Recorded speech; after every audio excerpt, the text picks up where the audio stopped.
G'day. It's been a while since we had a chat, but I thought today of all days might have been the time to come out.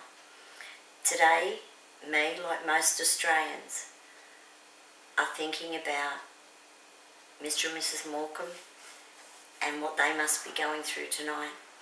You see, from the way I see it, right up until last Saturday, when the police, who must be commended, they have done an absolutely amazing job in the search for Daniel. So have many of the Australian people that have joined with the Morcombe family, and I guess we've all lived with the hope that one day Daniel would walk back through their front door. But sadly, on Saturday night, with the arrest of someone the police obviously believe has questions to answer, all hope was lost for Mr. and Mrs. Morcombe, for that little boy to ever walk through their door again. So as a mark of respect, most Australians wore something red today in honour of the Daniel Morcombe Foundation. I know that I speak for many when I say we cannot understand or even imagine what it must be like. But what I do also know as an Australian who cares is that many care, and many will continue to care and see you through this time of such unbelievable and unimaginable pain. But there's another side to this that I guess was the real reason I wanted to have a chat with you tonight, and that is the legal reasons now will have to come to the fore. Now I know, like everybody that's followed this case, what we would like to do to whoever could do this to this innocent child.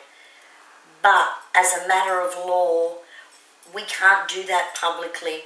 You see, everybody has a right to a defence, so they say. Me personally, I'm not so sure about that. But the bottom line is this.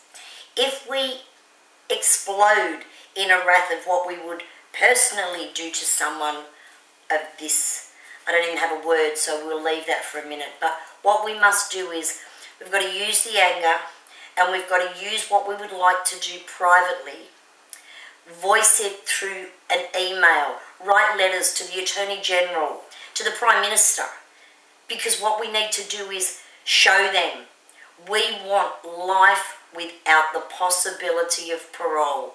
Nothing else will serve the Morcombe family, nor Daniel, nor the Australian public. We need to let our leaders know we're watching and we expect justice, not only for Daniel, but for all children who become victims of crime.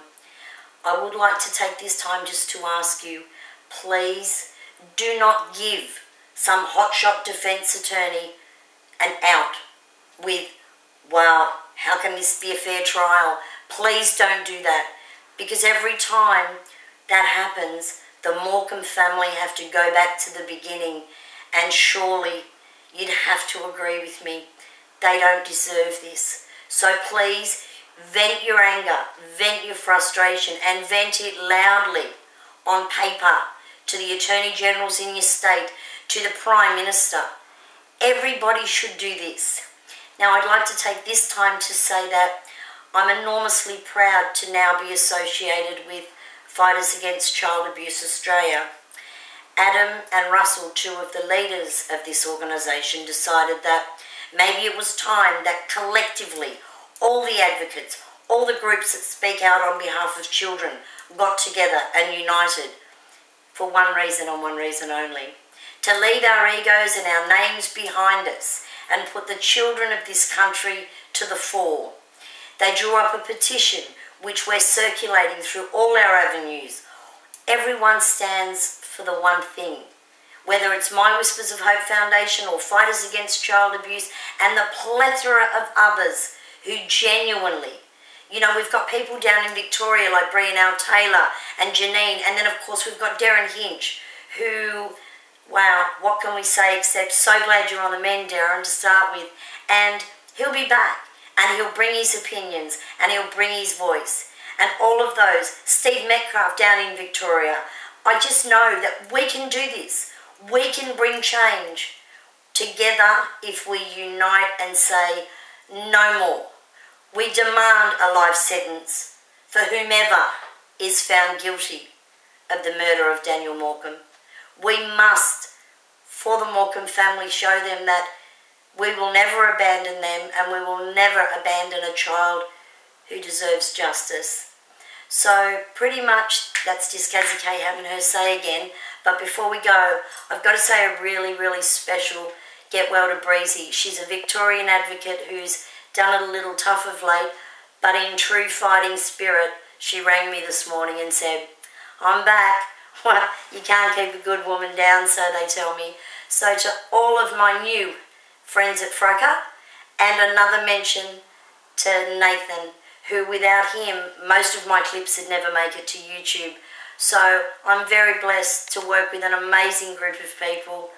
And I have to also say one very special thank you to everyone who supported when I asked, let's all do this on our social network site, which just happens to be Facebook.